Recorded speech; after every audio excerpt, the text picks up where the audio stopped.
नमस्कार। आप देख रहे हैं हमारा चैनल न्यूज़ सब तक। अक्सर ये देखा गया है कि पक्ष और विपक्ष, अक्सर ये भी देखा गया है कि कुछ मामले में कुछ लोग नाराज़ होते हैं, कुछ लोग नाराज़ हो जाते हैं तो कुछ लोग खुश हो जाते हैं। आज मैं बात करना चाहता हूँ हिजाब के मसले में। हिजाब का फैसला आने के बाद जो प्रतिक्रिया है उस पर हम चर्चा करेंगे। और सबसे पहले बात ओवैसी की करते हैं। जिस तरह से असदुद्दीन ओवैसी ने कहा कि मैं इस फैसले से असहमत हूँ, और वहीं आरिफ मोहम्मद खान कहते हैं कि मैं खुश हूँ। दो बातें, जैसा मैंने आपको कहा, हिजाब पर कर्नाटक हाईकोर्ट के फैसले के बाद राजनीतिक और कानूनी क्षेत्र से जुड़े प्रमुख लोगों की प्रतिक्रियाएं लगातार दिन भर। कर्नाटक हाईकोर्ट ने छात्राओं की याचिकाओं को यह कहते हुए खारिज कर दिया कि हिजाब इस्लाम का अनिवार्य हिस्सा नहीं है। बात गौर करने की है कि कर्नाटक हाईकोर्ट ने छात्रों की याचिकाओं को यह कहते हुए खारिज कर दिया कि हिजाब इस्लाम का अनिवार्य हिस्सा नहीं है, इसलिए छात्राएं हिजाब पहनने के कानूनी मान्यता हासिल नहीं कर सकती। पहले लफ्ज़ में, पहले लाइन में है।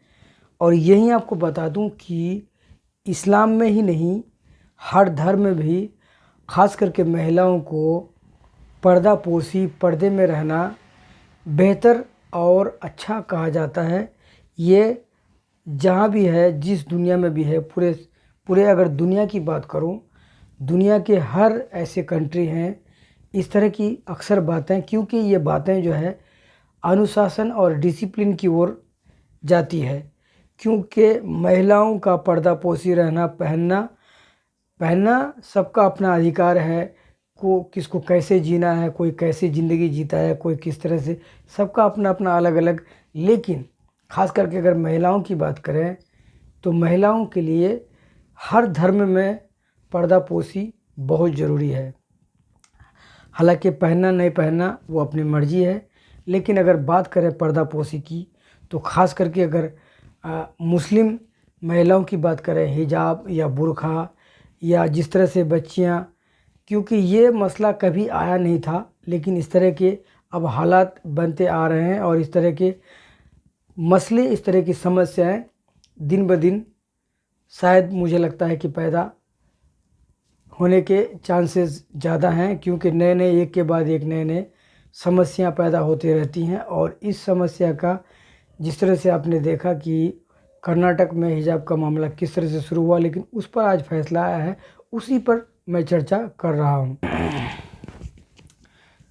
कर्नाटका हाईकोर्ट का हिजाब बैन को जारी रखने का फैसला निराशाजनक है। एक और हम महिलाओं को सशक्त करने की बात करते हैं। एक बार फिर बता दूं कि कर्नाटक हाईकोर्ट का हिजाब बैन को जारी रखने का फैसला निराशाजनक है। एक और हम महिलाओं को सशक्त करने की बात कहते हैं, फिर हम उन्हें एक साधारण विकल्प के अधिकार से वंचित कर रहे हैं।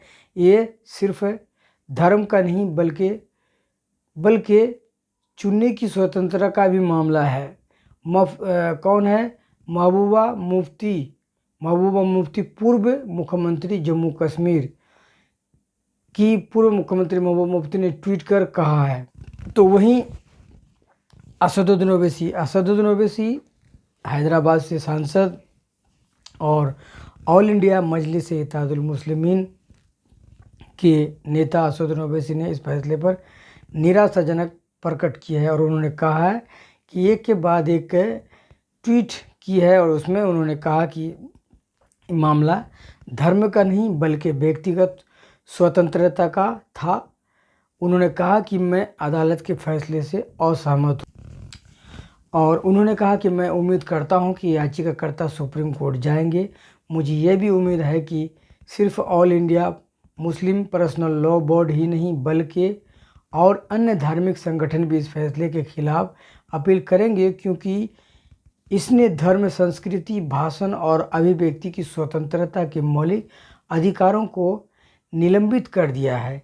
ओबीसी ने कहा, संविधान की प्रस्तावना कहती है कि हर व्यक्ति को विचार, अभिव्यक्ति, विश्वास और पूजा की स्वतंत्रता है, और अगर मेरी आस्था में सिर ढकना आवश्यक है तो यह मेरा व्यक्त करने का अधिकार है। यह धर्मनिष्ठ मुसलमान के लिए हिजाब भी एक इबादत का काम है। और जैसा मैंने कहा कि आरिफ मोहम्मद साहब केरला के राज्यपाल हैं, और उन्होंने क्या बयान दिया है। केरल के राज्यपाल मोहम्मद आरिफ खान ने इस फैसले का स्वागत किया है। उन्होंने समाचार एजेंसी ANI से कहा कि मैं खुश हूँ, ये बहुत अच्छा फैसला है, ये फैसला बराबरी के हक में है। लेकिन आरिफ मोहम्मद नाम से पता चलता होगा आपको कि हर मज़हब की महिलाओं के लिए ख़ास करके पर्दापोशी बहुत ही ज़रूरी है। और कहा जाता है कि पर्दापोशी कितना बेहतर है और महिलाओं को किस तरह से रहना चाहिए। आज भी हमारा जो देश है, सांस्कृतिक भारत एक ऐसा देश है जहाँ सांस्कृतिक देश कहते हैं, जिसे संस्कार की धरती कहते हैं, या जहाँ संस्कार ज़्यादा है। लेकिन ऐसे संस्कार वाले देश में इस तरह की बातें, ये आप आजकल के हालात के हिसाब से आपको समझना होगा और देखना होगा। उन्होंने कहा कि इस्लाम ऐसा धर्म है जिसकी बुनियाद ही बराबरी पर टिकी है। तो ये भी सेंटेंस, ये भी लाइन आपको समझना होगा। एक साजिश है जिसके तहत महिलाओं को उनके अधिकारों से वंचित किया जा रहा है। मुझे लगता है कि इस फैसले तय हुआ है, प्रतिभावान लड़कियों को बेहतर मौके मिलेंगे।